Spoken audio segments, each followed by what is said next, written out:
The economy's doing fine. At least, that's what the numbers say. Markets look healthy. Reports sound confident. Somewhere, someone is saying, overall, this is encouraging. And yet, being a person feels increasingly expensive. Not in a sell everything way. More in a why does this cost that now way. Nothing you're paying for feels extravagant. It's groceries, utilities, insurance, rent that somehow went up without your place getting any better. Individually, every expense is reasonable. Collectively, they're starting to talk to each other.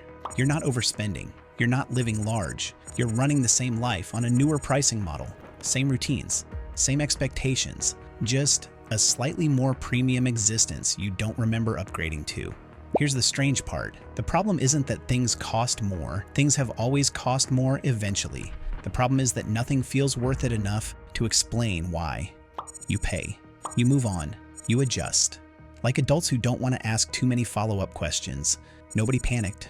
There was no meeting, no announcement, no moment where we all agreed this was getting a little aggressive. We just quietly adapted, a little more here, a little less there. The kind of adjustment you don't notice until you realize you're thinking harder than you used to before buying normal things. That's how it shows up. You hesitate longer. You plan further ahead. You leave more margin. Not because you're anxious, because you're experienced. You've learned there's less room for, we'll figure it out later. What makes this especially confusing is that nothing looks worse on paper. You still have a job. You still pay your bills. You still look fine from the outside. This isn't visible stress, it's background stress, the kind that runs quietly in the background of your decisions. And here's where the math gets interesting. The economy can look strong, at the same time life feels tighter. Those aren't opposites. They're just measured differently. Numbers track movement. People feel friction, and friction doesn't announce itself, it just never leaves. There used to be an assumption baked into all of this. As costs rose, income would eventually follow.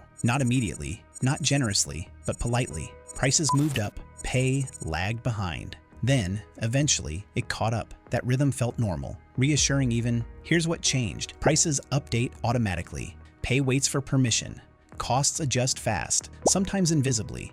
Salaries, hourly rates, contracts, they move slowly, on schedules designed for a calmer decade. So when costs move faster than income, the difference doesn't disappear. It accumulates, not as a crisis, as pressure. The system isn't angry, it's efficient. And efficiency isn't sentimental. It keeps optimizing, it keeps moving, and it quietly assumes you'll figure it out, which is why nothing feels broken. You're still functioning, still employed, still making it work. You just have less room, less margin, less tolerance for surprise expenses, less enthusiasm for it'll probably be fine. You're not upgrading your lifestyle, you're renewing it. Same plan, same features, higher subscription price, no announcement, no added benefits. Just a reminder that cancellation isn't really an option. The economy didn't break. It adapted quickly, people adapted slower, and once you see that, it stops feeling personal, which is usually when the questions get more interesting.